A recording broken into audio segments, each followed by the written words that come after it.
Hola, buenas tardes. Mi nombre es Ingrid Sofía Cantero Agudelo, estudiante de Derecho de la Universidad Uniconfa Cauca. Y el día de hoy vamos a abordar el caso de Marbury versus Madison. Este caso es probablemente uno de los más famosos y sonados del constitucionalismo moderno. Ocurrió en Estados Unidos en 1801. A continuación, varios estudiantes de Derecho nos van a explicar qué pasó y cómo se defendió la Constitución. Le damos la bienvenida a Michelle. El caso de Marbury versus Madison, decidido en 1803, es uno de los casos más influyentes de la historia legal de los Estados Unidos. En este caso, la Constitución se defendió a través del principio de revisión judicial, que se convirtió en un pilar fundamental de la jurisprudencia de Estados Unidos. El caso se originó cuando el presidente saliente, John Adams, nominó a un grupo de jueces de paz para el Distrito de Columbia antes de que su mandato legal a su fin.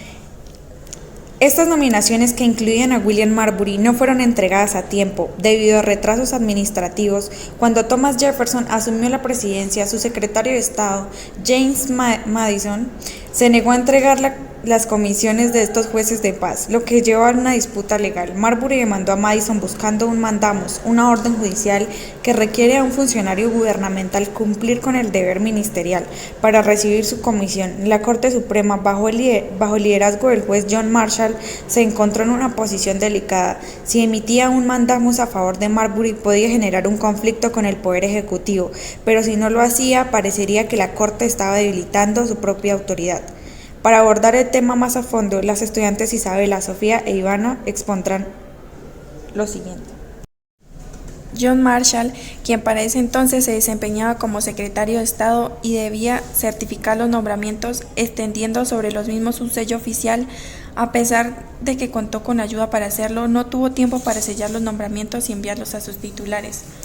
Cuando toma posesión el nuevo secretario de Estado, James Madison, el protegido de Thomas Jefferson y eminente abogado, se niega a sellar y entregar los nombramientos que faltan. William Marbury es uno de los jueces que había sido nombrado por el presidente Adams y ratificado por el Senado, pero no recibió su nombramiento. Ante ello, él demandó a Madison como responsable de mandarle su nombramiento y en el carácter de secretario de Estado, pidiendo una orden de mandamus para que el gobierno se viera obligado a hacerle llegar su nombramiento. Le doy la palabra a la estudiante Sofía Cantero.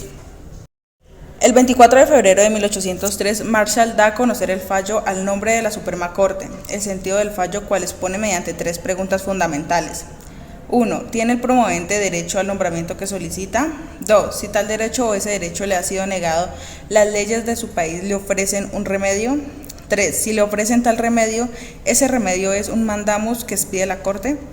Marshall comienza haciendo un breve recuento de los hechos que se debaten en el juicio y se desgrana las etapas que conforman el procedimiento para nombrar a los jueces. Cuando se expide el nombramiento escrito, esté o no entregado al mismo interesado, ya que una vez hecho el nombramiento, el presidente ya no puede revocarlo. Este momento tiene que ser aquel en el que el poder constitucional de nombrar ha quedado ejercitado. El último acto es la firma del nombramiento escrito. El gobierno viola derechos legales adquiridos, sostiene el pronunciamiento de la Corte, al no entregarle a Marbury su nombramiento. Para la segunda pregunta, Marshall sostiene que la quinta esencia de la libertad civil de seguro sostiene en el derecho de todo individuo a reclamar la protección de las leyes siempre que recibe una injuria. En su segunda afirmación, sostiene que al gobierno de los Estados Unidos se le ha llamado enfáticamente un gobierno de derecho y no un gobierno de hombres. Indudablemente, dejaría de merecer este alto calificativo si las leyes no le otorgaran un remedio contra la violación de todo derecho legal adquirido. La argumentación de Marshall pasa al análisis de si el mandamus es acción procesal correcta para el tipo de violación que ha sufrido Marbury. Esta respuesta fue afirmativa. Marshall formula la pregunta clave del juicio que a la postre dará lugar nada menos que al nacimiento de la institución de la Judicial Review. La estudiante Luis Ivana responderá a la pregunta realizada por Marshall. La pregunta es si la ley que regula la competencia de la Corte para la expedición del mandamus es conforme a la Constitución. En la sentencia se afirma la autorización que se le da a la Suprema Corte mediante la ley que establece los tribunales judiciales de los Estados Unidos. Para expedir mandamus a los funcionarios públicos, aparentemente no está basada en la Constitución. Bajo dichas preguntas y considerando por un lado en la sección 13 de la ley de Organización Judicial de 1789, se dice que la Suprema Corte tiene la jurisdicción para invertir en casos surgidos de cualquier tribunal, mientras que, por otro lado, la Constitución de Estados Unidos, en su artículo 3, sección 2, indica que la Suprema Corte tiene jurisdicción únicamente en casos que provengan de tribunales inferiores, lo que significa que para el presente caso la Corte no tenía ninguna jurisdicción, ya que este había surgido directamente de la Corte misma. Por lo de Marshall, incluye que la sección 13 de la Ley de la Organización Judicial de 1789 es inconstitucional y establece lo siguiente.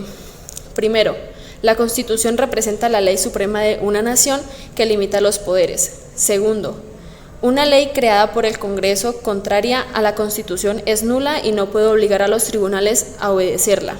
Tercero, la obligación del Poder Judicial es hacer valer la ley y proteger la Constitución. Cuarto, en caso de una ley ordinaria del legislativo y Constitución sean aplicables, deben considerarla que la Constitución es superior a cualquier otra ley. A continuación abordaremos la pregunta ¿cómo se defendió la Constitución? En el caso de Marbury y Madison, la Constitución de Estados Unidos se defendió a través del principio de revisión judicial. El caso se centró en la cuestión de si la Corte Suprema tenía el poder de revisar y anular leyes promulgadas por el Congreso que fueran consideradas inconstitucionales. El juez John Marshall, que presidía la Corte Suprema en ese momento, sostuvo que la Constitución era la ley suprema de la tierra y que era el deber de los tribunales interpretarla y asegurarse de que se cumpliera. Esto estableció el precedente de que los tribunales federales tenían el poder de revisar la constitucionalidad de las leyes y, si fuera necesario, declararlas inconstitucionales. Este caso es fundamental en la historia legal de los Estados Unidos y fortaleció la separación de poderes en el sistema de gobierno. Este caso se observa indiscutiblemente la supremacía de la Constitución y la validez de ella se concreta en que las demás normas deben estar suspendidas a ella en una relación de supra o subordinación y serán normas válidas en cuanto sean compatibles con la norma de la cual depende. Concluyéndose así con lo que decía Kelsen, una norma pertenece a un orden jurídico solamente por haber sido instauradas conforme a lo que determina la otra de ese orden, lo cual nos conduce a la norma fundamental, que es la Constitución. Con lo anteriormente comentado, son claros los diversos aportes que se derivan de esta sentencia. Es claro que el primero de ellos fue que en casos similares como el de Marbury versus Madison, la Corte no solo logró consolidar la importancia y lugar de la Constitución, sino que afianzó su legitimidad y poder, razón por la que es precisamente este caso el más representativo que existe en la materia en los Estados Unidos y que a la fecha es utilizado en el adoctrinamiento de las universidades de ese país, como parte básica del plan de estudio de las escuelas de Derecho. En segundo lugar, y como aspecto muy importante, en la historia que existe alrededor del constitucionalismo, principalmente, esta sería la primera vez que de manera efectiva se somete el poder político y precisamente a una ley del Congreso, la que se reduce a la Constitución. En ese sentido, es importante comprender que este valor auténticamente jurídico de la Constitución es un tema novedoso en países como el nuestro y que el asunto resulta aún más innovador como se trata de la aplicación efectiva de la Constitución por parte de los jueces de los distintos órganos jurisdiccionales, cuyo poder fue considerado como incapaz de imponerse al poder político. Por último, creemos que vale la pena distinguir y acentuar que un fallo trascendental como lo es el caso de Marbury versus Madison sucede gracias a la agudeza y perspicacia del conocido juez John Marshall. Asimismo, logra exponer sabradamente que sin importar el caso de que se trate como el labor de un juez que se reviste de grandeza, puede surgir decisiones que lograrán mantenerse en el tiempo y sobre todo favorecerán a la evolución jurídica de los sistemas actuales. El legado de Marbury versus Madison. Es fundamental ya que afirmó la importancia de la Constitución como la piedra angular de la nación y el poder de la Corte Suprema para garantizar su cumplimiento. Este caso fortaleció la separación de poderes en el sistema del gobierno de Estados Unidos y aseguró un papel vital para el sistema judicial en la protección de los derechos y libertades fundamentales consagrados en la Constitución. Esta decisión estableció el principio de la revisión judicial, lo que significa que la Corte Suprema tiene el poder de declarar leyes inconstitucionales. Fue un momento crucial en la historia legal de Estados Unidos y fortaleció la posición de la Corte Suprema como un árbitro final de la Constitución. El caso de Marbury versus Madison sienta las bases del sistema de control de constitucionalidad en los Estados Unidos y ha tenido un impacto duradero en la jurisprudencia del país.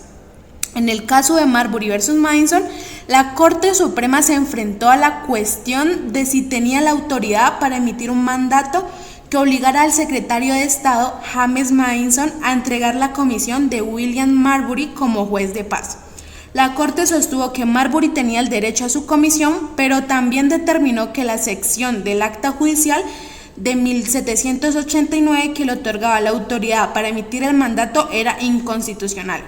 En esa esencia, la Corte Suprema estaba defendiendo y protegiendo la Constitución al afirmar su poder de revisión judicial sobre las leyes y actos del gobierno. Este caso asentó las bases para el concepto de la revisión judicial en los Estados Unidos, que implica que la Corte Suprema tiene la autoridad para determinar si las leyes o actos gubernamentales son conformes con la Constitución. Así, el caso de Marbury versus Madison se convirtió en un hito clave en la defensa de la Constitución, al establecer la supremacia de esta sobre las leyes ordinarias y garantizar que se mantuviera como la ley fundamental del país. Y por último, damos terminado este tema. Muchísimas gracias.